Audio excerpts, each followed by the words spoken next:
Nous retrouvons Olivier Carucci, directeur général de l'Institut Data Center.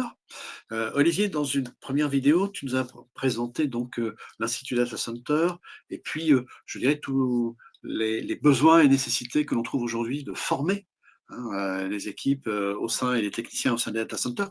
On va rentrer un petit peu dans le détail et ça va être intéressant dans le cadre de la journée du data center de rentrer dans le détail des formations, du programme de formation. Et ça va nous donner d'ailleurs un certain nombre d'indications sur les priorités, j'imagine, qui sont données aujourd'hui vis-à-vis des techniciens et des managers du data center. Oui, en effet, ça va nous donner une bonne idée puisqu'il y a des cours effectivement qui sont très demandés, par rapport à d'autres. Mhm. Néanmoins, toute l'offre que l'on a, est pertinente puisqu'elle suit un cursus assez logique, on Mhm. va le voir. Cette offre de formation, nous la dispensons en mode inter-entreprise, donc 2 fois par an, sur, le premier semestre et le 2e semestre. Donc, avec un ordre, de la formation, on va dire, la plus simple vers la plus complexe.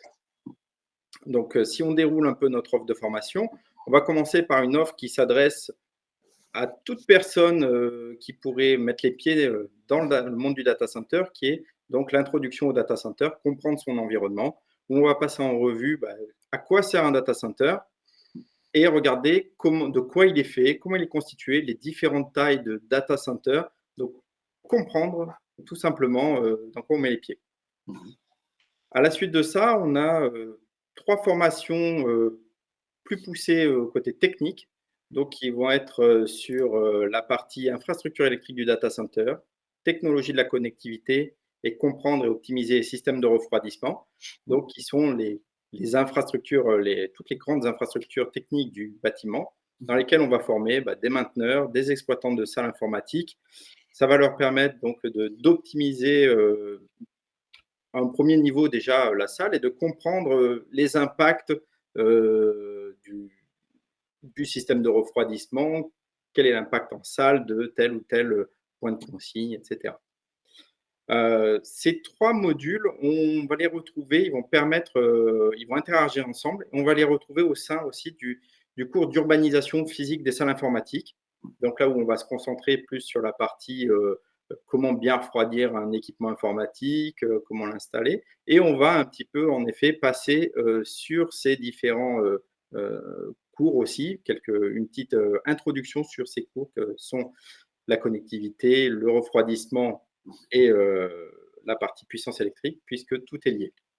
Mhm. Heu, Au-dessus de ça, on a, un cours de conception technique du data center.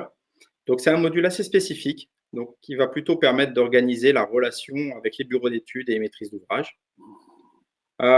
Autre module, assez spécifique aussi, c'est l'optimisation énergétique du data center.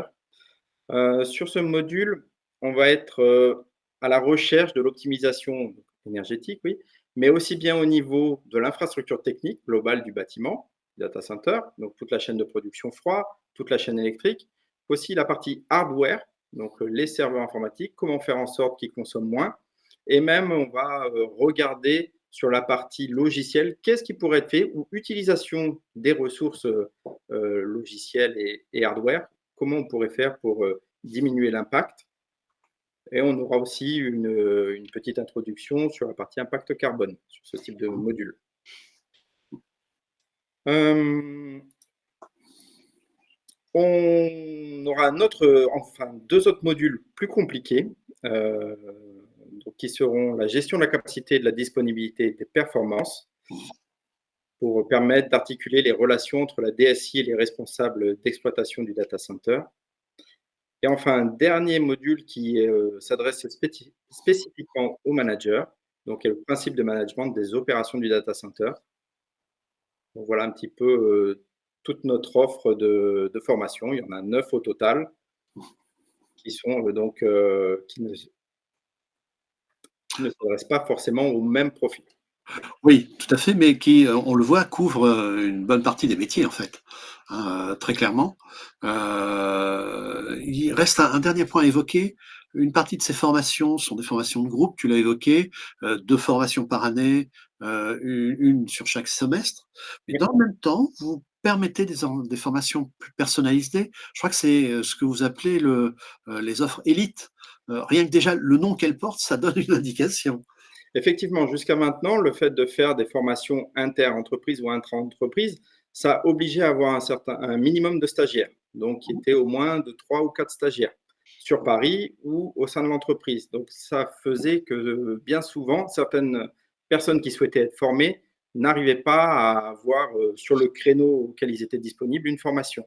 Du coup, on a développé cette formation élite pour pouvoir aller former 7 personnes et qu'elles ne puissent pas rater un créneau de formation. Mmh.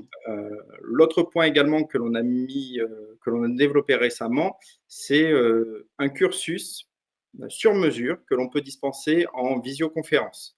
Mmh. Donc là, ça dépend vraiment de la demande de la société. Ça va être peut-être orienté pour des groupes de personnes récurrents, donc, et puis ça permet d'éviter d'immobiliser une personne pendant 2 jours, par exemple, puisqu'on va faire des petits modules de 4 heures en visioconférence toutes les semaines, tous les 15 jours.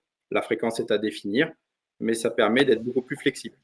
Bah, écoute, Olivier, merci.